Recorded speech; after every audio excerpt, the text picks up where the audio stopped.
তো কেমন আছো সবাই? সত্যম শিবম চ্যানেলে সকলকে অনেক স্বাগত। এখন থেকে ব্লগ স্টার্ট করে ফেললাম। আজকে রিসেপশন, ওই জন্য ভাবলাম ব্লগ স্টার্ট করে ফেলি। আর এই দেখো সত্যম শিবম, আর এই ওদের টিভি। সকালবেলা এই কাজ, ঘুম থেকে উঠেই একই সিস্টেম প্রত্যেক দিন। আজকে রিসেপশন, কালকে আর ব্লগ স্টার্ট করিনি, আজকে তো করতেই হবে। আর এমনি ব্লগ সব জমা হয়ে আছে, ব্লগে দিতেই পারছি না সময়ের জন্যে, সব এগুলো হয়ে যাচ্ছে। তো এই হচ্ছে, এতে আছে গিফট নতুন বইয়ের। এটা আমার জন্য গিফট আছে, পরে দেখাবো যখন গিফট দিতে যাব। আর আমার গিফটটা আমি পরে দেখাবো, তো পরে দেখাবো। আগে ওদের ওই কয়েকদিনের কাজ, ব্রাশ করবে, খাবে, থেরাপি নেবে, ওদের ডিউটি যেটা সেটা তো করবেই। চোখটা ফুলো ফুলো লাগছে কেন? আমার চোখের নিচের একটু ফুলো ফুলো লাগছে। কালকে হেয়ার কাট করেছে, কালকে স্টার্ট করলে হতো, কিন্তু আগে তো খুব বৃষ্টি পড়ছিল, হুটো পাটি, ওই জন্য স্টার্ট করিনি। না কাটলেই হতো, কিন্তু ওই যে একটা বিয়ে বাড়ির ব্যাপার আছে, তো ওই ভাবলাম ছোট্ট করে কেটে দাও, ছোট্ট করে কেটে দিয়েছে। টিভি চলছে, ঘরে বসে থাকা যাবে না, চলো আগে করিয়ে নিই সব, তারপরে এদিকে বিয়ে বাড়ির রান্নার প্রস্তুতি শুরু হয়ে গেছে। সকাল থেকে স্টার্ট করতে হবে, না হলে আর আগাবে না। আর এরা দেখো এদিকে কী করছে, প্যান্ডেলে যাতে বৃষ্টির জল না ঢাকে ওর জন্য এরাও প্রস্তুতি শুরু করে দিয়েছে। আর এদিকে হচ্ছে কি শুভচন্নী পুজো, কড়ি খেলা হবে। তো তোমাদের আছে কি জানি না, আমাদের এইটা আছে, সকলের নেই। আর ওইদিকে আমাদের এই ভাগ্নি, একমাত্র ভাগ্নি, দুই বাড়ির মধ্যে একটাই মেয়ে, আমাদের হাই করে দিল। এখন এই সবে পুজো শুরু হয়েছে, এরপরে হবে কড়ি খেলা, এখনও দেরি আছে, প্রায় 1 ঘন্টা ধরে হবে এদের।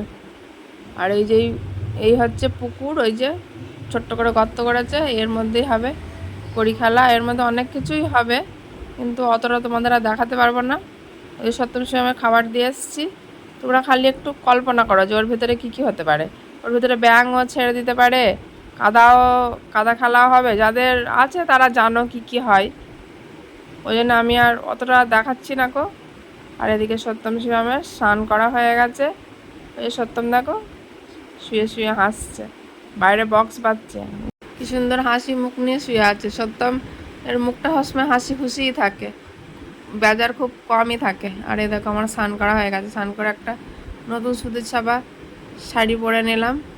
আর আমার শাড়ি পরা দেখে সত্যম আর ঘুমালো না, বললো মা আজকেও কোথাও চলে যাবে। শিবম প্রথমে ঘুমাচ্ছিল না, এখনও ঘুমাচ্ছে, একটু বকলাম দিয়ে এখন ঘুমাচ্ছে। তোমার দাদা ভাইও ঘুমাচ্ছে। এই সত্যম সময় খাবার টাইম হয়ে গেছে, ওই জন্য তার জন্য খাবার নিয়ে এসছে, যে মাছ, একটা সবজি আর ডাল। তো সত্যম খাওয়ার জন্য রেডি, ও দাঁড়িয়ে আছে, ঘুমায়নি তো বললাম। আর শিবম এখনও ঘুমাচ্ছে, ওই দেখো এখনও ঘুমাচ্ছে। ও ঘুমালে সহজে আর উঠতে চায় না, যদি না ঘুমায় আর ঘুম পাড়ানো যায় না। ও ডেকে ডেকে উঠছে না, এখন ও একটু অবাক হয়ে যাচ্ছে, বলছে সবাই উঠে পড়েছে, আমি একা ঘুমাচ্ছি। ও আর দেখতে পায়নি, ওই জন্য একটু অবাক হয়ে যাচ্ছে। একটু বসে নিক, তারপরে উঠবে, সবে ঘুম থেকে উঠেছে তো। আমাদেরও দুপুরের খাওয়া হয়ে গেছে, এবারে সত্যম সময় জানলায় একটু দাঁড়িয়েছে। আমি বললাম না, বক্স বাজছে, ওই জন্যে দেখছে, ঘর কাঁপছে, গম গম করে বাজছে, ঘরে আর দাঁড়িয়ে থাকা যাচ্ছে না গো। আর আমি এদিকে বাইরে কিছু কাজ করছি, জামা কাপড় নিয়ে সব বসেছি, সব গোছাবো। রান্নার কাজ নেই, যে কুচকার যে কাজগুলো আছে সেগুলোই করছি। একটুখানি সত্যম সঙ্গে একটু বাইরে দিলাম, যে বাইরে একটু ঘুরুক। আর এই দেখো অফিসার কি বলছে বুঝতে পারছো? দেখো ইশারায় কথা বলছে, আমি তো কিছুই বুঝতে পারছি না। আসলে কী বলতো, সারা ব্লকে তো আমার খালি কথা সাজাতে হচ্ছে, গান বাজছে, এইভাবে তো কোনোদিন ব্লগ করি না, এতটা করি না, কিছুটা সাজাই কিছুটা বলি, খুবই অসুবিধা হচ্ছে কথায় ভয়েস দিতে। এরকম এখন এই রেডি হলাম, রেডি হয়ে এই যে বলছিল না সে গিফট, এ দেখো এই একটা ছোট্ট একটা গিফট নিয়ে এসছে, পলার ওপরে গোল্ড, একটা ছোট্ট একটা আংটি আমার জন্যে।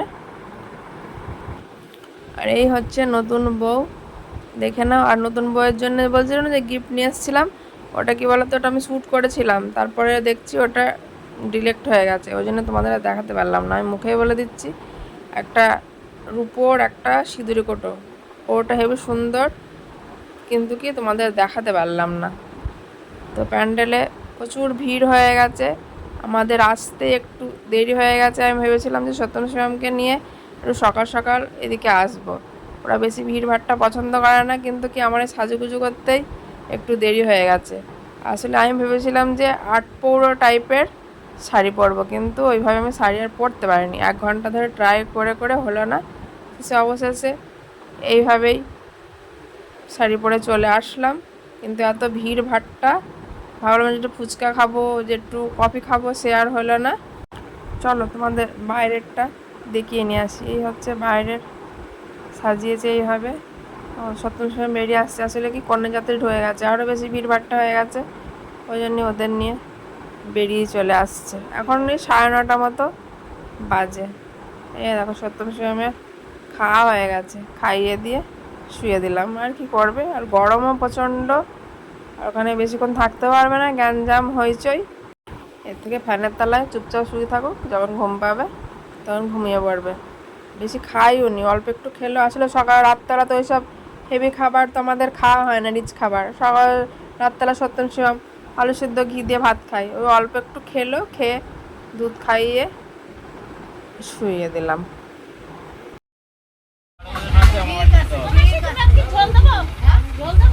পাশে কাকিমাকে বলে দেবো, ওরা যাবে তো, ওরা হচ্ছে কিন্তু সব দেখে নিল, দেখে নিচ্ছি, ভিডিও করছি, এবার পরে দেখাবো যে কি কি খেয়েছে। আমাকে দেখে না যেটা। তো এবার মেনুটা দেখে নাও, কি কি মেনু ছিল। এই যে হচ্ছে মুগের ডাল, এটা মাছ, এটা হচ্ছে চানা মশলা, চাটনি, পটল চিংড়ি, এদিকে হচ্ছে রসগোল্লা, আর বস্তায় মনে হয় পাঁপড় আছে, আর এই হচ্ছে পান মশলা, আর এই হচ্ছে ক্যাটারিং।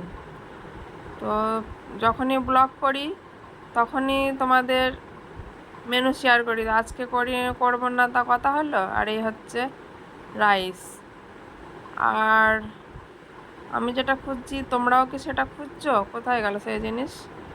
এই যে, এই হচ্ছে মটন, মটন রান্না হয়েছে। এখনও আর একটা মেনু আছে, সে কোথায় আছে খুঁজে পাওয়া যাচ্ছে না। এ লোক প্রায় শেষের দিকে, যে প্যান্ডেলে সব চেয়ার সব ফাঁকা, অর্ধেক ভর্তি হয়েছে, অর্ধেক আছে। ও এই হচ্ছে যে নানপুরি, এটাই খুঁজছিলাম।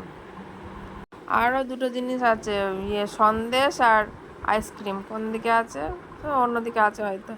আর এই দেখো এরা সব কী করছে, পিছনটায় দেখাচ্ছি, সামনেটা দেখাচ্ছি না, পরে দেখলে এরা লজ্জা পেয়ে যাবে যে এরা যে কী করছিল, কি জানি কী নাচ হচ্ছে, আমি তো বুঝতেই পারছি না, ওই জন্য খালি তোমাদের পিছনটায় দেখালাম।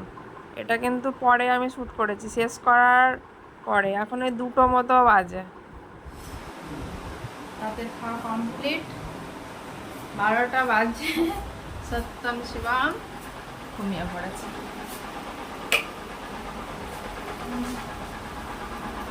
ঘুমিয়ে পড়েছে, 12টা বাজে। খাওয়া দাওয়া প্রায় শেষ হয়ে গেছে, তোমার দাদাভাই এখন আটকে আছে, যখন আসে আসবে। এবার আমি চেঞ্জ করে শুয়ে পড়ে, প্রচণ্ড গরম, সব খুলে ফেলেছি। এবার একটু হালকা হালকা লাগছিল, ভারী ভারী হয়েছিল। আর গানও বন্ধ হয়েছে, গ্যাঞ্জাম ঘরে কাঁপছে, যে হারে বক্স বাজছে। বক্সটা বন্ধ হয়েছে বলে এখন ওরা ঘুমালো, এতক্ষণ জেগেছিল। আসলে জানালার ওড়ায় না, ওই জন্য আরও বেশি গম গম করছে, ঘর কাঁপছে। যাই হোক, তাহলে বন্ধুরা আজকের পর্ব এখানে শেষ করছি। সকলে ভালো থেকো, টাটা।